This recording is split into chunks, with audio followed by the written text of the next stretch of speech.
Some companies tend to use what they call an innovation management framework, and that includes a couple of layers that we have, from an innovation taxonomy to enterprise and strategy, from innovation strategy to business model innovation, business process innovation, solution innovation, technology innovation, competency innovation, to processes and methodologies, that research that you do, ideation, creative methodologies, collaborative idea management, empathic methodologies such as design thinking, knowledge management, IP management, new product service development, commercialization, the innovation project management, people and networks that you use, organizational elements, the climate, the culture, the innovation profiles, innovation leadership, employee and enablement and motivation, user-driven innovation, partner ecosystems, co-innovation systems, university alliances that you're looking at, crowdsourcing,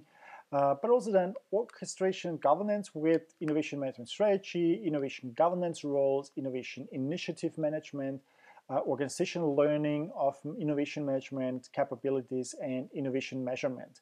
And then an execution model on that. Now, I'm not really a fan of that. That is just a very boring, dry approach to innovation management. It can actually create a process for innovation that kills innovation. So you have to be very careful of what you do.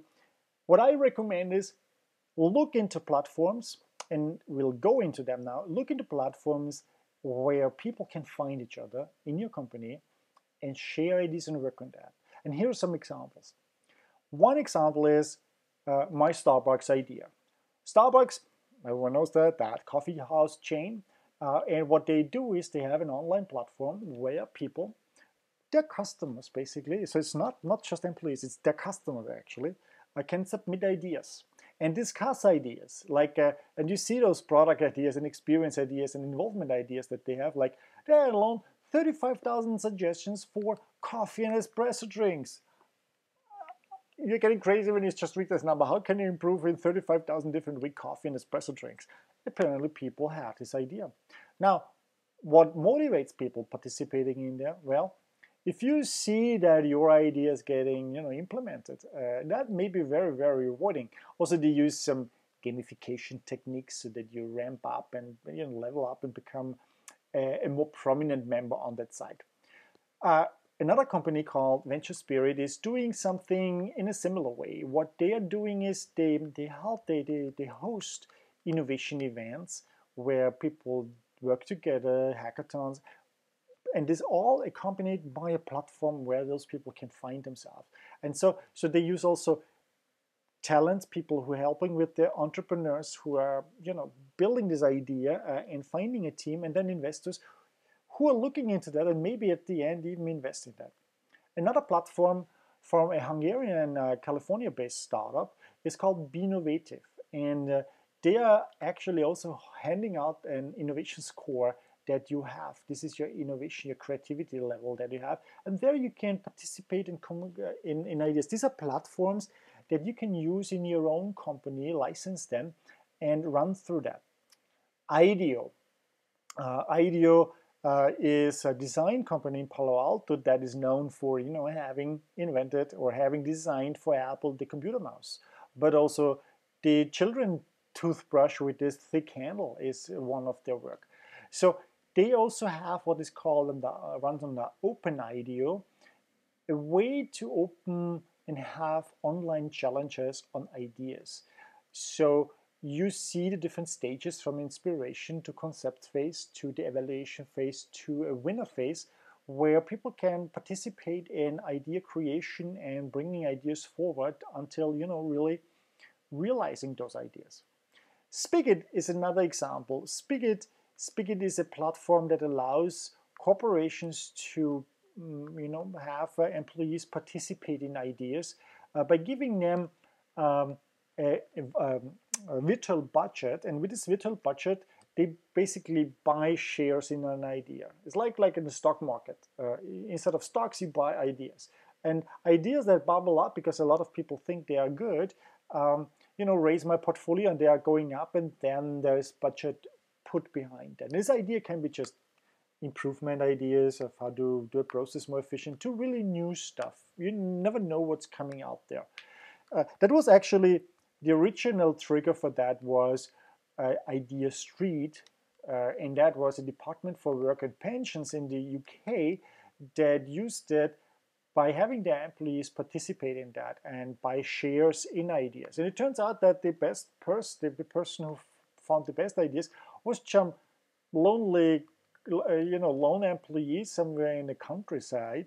And because of his good nose in discovering good ideas, he actually was promoted and now works in London. Right Solutions stock market is another one. It's a company that's also looking at every employee has a virtual budget and can buy an idea as well, like on the stock exchange. But in addition to that, you can push this idea forward by actually contributing to this idea and improving the idea. You can do little tasks, little research, do something here, bring in testers, and so on. And the company executives, the company management decided that periodically they would then take the 10 top questions, the 10 top ideas, and really fund them with budgets. That's what Right Solutions did. Other places are this here. Discover projects that we have here. So this is how internal crowdfunding works. This is an internal crowdfunding project. Again, everyone gets a budget, and that budget is not just virtual. It is actually then influences budget that comes in there. So I can pledge a certain amount for an idea. Of course, all these ideas are good, yeah, but where am I passionate about? Where would I put my money in there? And this can be a few dollars only, and still people are very protective of that. IBM has, for example, an offering for enterprise crowdfunding. So that was a project that they had. An executive allocates a budget of $100 to the participants, and the participants can spend it on each other's projects, but not on their own, of course, apparently. And those funds were available on a use-it-or-lose-it basis. So if you're not losing it, you lost it. You cannot keep the money. Yeah. So what were the findings here? The findings were that the projects proposed ranged from technical challenges to internal processes to engagement schemes. There was a high level of participation. 45% of the people, up to 45% of the people participated.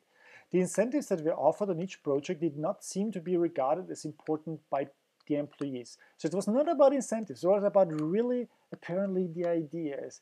So not all the projects have been completed, partly because in only one of the experiments proposals were given any extra time to carry this through on the top. So of the day job. So you have to be careful also that people really can take the time and not being overwhelmed with the day job here. So enterprise crowdfunding may be an interesting thing. This would help identify and attract actually these entrepreneurs inside the company. Yeah? A potential problem is that an idea might be popular with staff, but doesn't mean that customers will like it. Yeah? And good ideas that had been rejected by a traditional top-down investment review could come to fruition through internal crowdfunding. So this could be an interesting way to still get traction there. And those internal investors would be using a central pool of money rather than their own. So it is not certain whether they would take the task seriously enough. And there are also questions of how incentives would work here. So conclusions, employees weren't good at making compelling pitches for funding. Their finance department wouldn't move small amounts of real money from one department to another. So these are these internal barriers that you have. And they didn't have the pre-sales or rewards model that makes the Kickstarter or Indiegogo campaigns work so well. There's no external demand validation. So what you have to, the success factors are you test demand, potentially, you identify and attract entrepreneurs, you have entrepreneurs that get funding, entrepreneurs in that case. Uncertain is if the funder, what the funders risk and what the rewards are that they get, and it may lead really to new products. Yes, definitely. So there are, if you're looking for solutions, there are a couple of those enterprise crowdfunding platforms such as Intrapart, Indiegogo, Fundraiser, Ignition, DAG Enterprise. Indiegogo has a corporate enterprise version apparently. Here's another example. This is what is it, Sony, or is it the Samsung? This is Sony. First Flight it is called.